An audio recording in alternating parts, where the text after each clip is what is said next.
Solène, bonsoir. Bonsoir. Salut à toi. Bonsoir, salut à vous.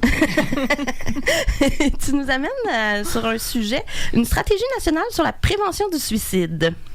Oui, fait que je jamme là-dessus, là. Je vois? Ouais. OK. Je vais peut-être me présenter. Moi, je travaille à l'Association québécoise de prévention du suicide. Donc, on n'est pas un groupe d'intervention. C'est davantage des centres de prévention du suicide puis différents groupes qui font de l'intervention. Nous, on est plus là pour avoir le regard large, je dirais, sur la chose. Je suis ici aussi en tant qu'endeuillée. J'ai perdu des gens par suicide, malheureusement, puis je me suis un petit peu promis que j'en perdrai plus d'autres, mais c'est une grosse promesse à se faire, mais tout de même. Donc, je vais beaucoup sur un angle, je dirais, citoyen. Moi, quand je travaille, je suis là comme citoyenne, donc c'est une forme de militance, mais tout en travaillant. Je dis la militance parce que c'est un travail qui est guidé par le cœur, donc c'est dans ce sens-là que je dirais qu'il est militant. Avec une pointe de politique, parce que il y a de la politique partout, même en santé mentale, même en prévention du suicide. Donc, je vous refais un petit topo, là. Je vous retracerai pas toute l'histoire de la chose, mais effectivement, il y a une annonce qui a été faite récemment qu'on va avoir une nouvelle stratégie en prévention du suicide. On avait une stratégie qui avait été adoptée en 1998 au Québec. Donc, c'est une stratégie qui avait une portée, disons, de 5 ans. Donc, des mesures importantes qui avaient été faites à ce moment-là, qui avaient été annoncées, une mobilisation importante aussi de différentes communautés. Donc, c'était vraiment intéressant. Mais depuis, on n'avait plus rien de vraiment actif en termes de mobilisation, de réseautage entre les différents milieux de manière officielle dans l'organisationnel. Donc, évidemment, le communautaire se regroupe, le milieu de la santé publique parle avec le communautaire, mais rien de moins structuré, moins d'aval, je dirais, de la part du gouvernement. Donc, depuis 2003, il y a beaucoup de savoirs qui se sont développés. Vous savez ce qu'est le communautaire. Il y a beaucoup de savoirs qui se développent. Du point de vue de la recherche aussi, le milieu de la recherche s'est beaucoup intéressé à la question. Donc, ce qui fait que, disons qu'on sait un peu plus où on s'en va. Puis nous, on s'est dit, de savoir tout ça, c'est vraiment irresponsable de ne pas le faire. Si on sait que c'est possible de changer les choses, puis c'est ce que la science et le clinique nous démontrent, c'est possible de sauver ces vies-là.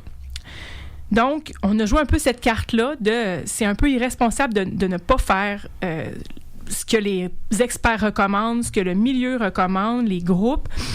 Donc, on a avancé quelque chose. Depuis 40 ans, on est encore à 3 décès par jour par suicide au Québec, c'est-à-dire 1100 décès par année. C'est énorme. C'est 1100 drames par année sur lesquels on ne peut pas revenir. C'est des gens qu'on ne ramène pas. Donc, c'est souvent, on dit, c'est une décision permanente. Donc, ce qui fait que c'est des décès qui s'accumulent, année après année. Donc, on s'est dit, il y a place à l'amélioration, disons. Les taux diminuent parce que la population, elle, augmente. Donc, depuis 40 ans, on n'est pas le même nombre de citoyens et citoyennes au Québec. Donc, ce qui fait que les taux diminuent. Mais le nombre, lui, reste. Donc, chaque drame demeure. Donc, pendant 10 ans, les groupes, les experts ont demandé à avoir une stratégie nationale au Québec. On suivi notamment les recommandations de l'Organisation mondiale de la santé qui recommandait, en fait, qui disait s'il y a une chose à faire pour pouvoir sauver des vies, c'est de mettre en place une stratégie nationale dans un État, donc que les groupes et le gouvernement, donc, se organisent. Donc, depuis 1 an, disons que il y a beaucoup d'histoires, en fait, qui ont ému le Québec. On a beaucoup entendu parler de suicide depuis 1 an, 2 ans, 3 ans, avec différentes histoires de gens qui ont l'impression que le système les lâche, des gens qui perdent confiance. Pourtant, les services sont là, les services sont bons, mais il y a effectivement des lacunes, puis notamment par le fait qu'il y a moins de mobilisation globale qui est faite. Donc, il a été mis sur pied un collectif, l'organisation pour laquelle je travaille, qui est l'Association québécoise de prévention du suicide. On a notamment joué dans les leaders de ce collectif-là. C'est des groupes de partout. C'est une 40aine de groupes, en fait, qui se sont réunis et qui se sont dit on veut avoir une stratégie nationale en prévention du suicide au Québec. Donc, ça a été à la fois des syndicats, des groupes du communautaire, des groupes de recherche, des ordres professionnels. Ils se sont mis ensemble puis ont écrit un plaidoyer pour expliquer en quoi c'est un incontournable que de remettre à jour une stratégie nationale.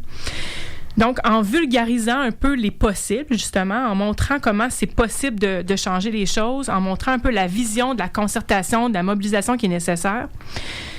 Donc, en souhaitant qu'on se base sur les données probantes, en souhaitant qu'on se base sur les vécus des personnes, qu'on essaie de mettre en place une ambiance de croire que c'est possible de changer les choses, de croire que c'est possible de sauver ces vies-là, de concerter finalement le milieu. Donc, on était vraiment dans cet esprit-là avec une campagne qui s'appelait « Pour un Québec plus lumineux ». Donc, on était dans quelque chose de inspirer là, l'espoir. Donc, qu'est-ce que ça veut dire? Qu'est-ce qu'on veut dans une stratégie nationale? Bien, on veut réduire la détresse. Tu sais, on est vraiment en amont, même changer les mentalités. On parle de, ne serait-ce même que dans la construction sociale des genres, ça fait aussi partie de ça. Donc, réduire le nombre de décès, évidemment, c'est l'objectif premier, mais aussi les tentatives, parce que c'est désastreux, parce que quelqu'un qui fait une tentative est plus à risque d'en faire une autre. Donc, on est vraiment sur ça. On est vraiment sur soutenir les personnes vulnérables, leurs proches aussi, parce qu'on sait que les proches, ça demande aussi beaucoup pour les proches. Donc, agir au bon moment, avoir des mesures qui sont universelles, que ce soit en termes de sensibilisation, de promotion, que ce soit l'accès à la psychothérapie, investir dans la recherche aussi, faire de la promotion des services, les financer adéquatement. Donc, on est vraiment dans des mesures qui sont universelles, mais aussi des mesures qui sont plus spécifiques. Donc, identifier les groupes à risque, travailler sur l'intervention spécifique pour ces groupes-là. Comment on fait ça? Travailler même pour aller, admettons, à faire de la postvention. Ça veut dire qu'est-ce qu'on fait après? Comment on se prépare à faire face à ça? Puis comment on prépare notre milieu à être prêt à installer son filet là, d'amortissement? Donc, en gros, là, je vous résume ça parce que j'ai pas beaucoup de temps. Si jamais il y a des gens qui ont envie d'aller plus loin, ils peuvent aller sur le site du collectif qui est collectifpreventionsuicide.com. Ce site-là, c'est là-dessus qu'on retrouve le plaidoyer. Donc, ça donne une bonne idée de ce qu'on peut voir. Puis moi, j'aurais juste envie, en fait, de dire, nous, on y croit, on est vraiment remplis d'espoir, on a envie d'actualiser le sujet, puis de mobiliser les différentes communautés. Donc, on croit que d'avoir une stratégie nationale au Québec, ça va vraiment amener cet espoir-là, puis cette mobilisation-là, puis espérons qu'on sauvera des vies parce qu'il le faut, ça suffit le drame. Ça suffit le drame. Je pense que ça résume bien l'espoir aussi qu'il y a derrière cette stratégie-là. Merci beaucoup, Solène, d'être venue partager ça avec nous.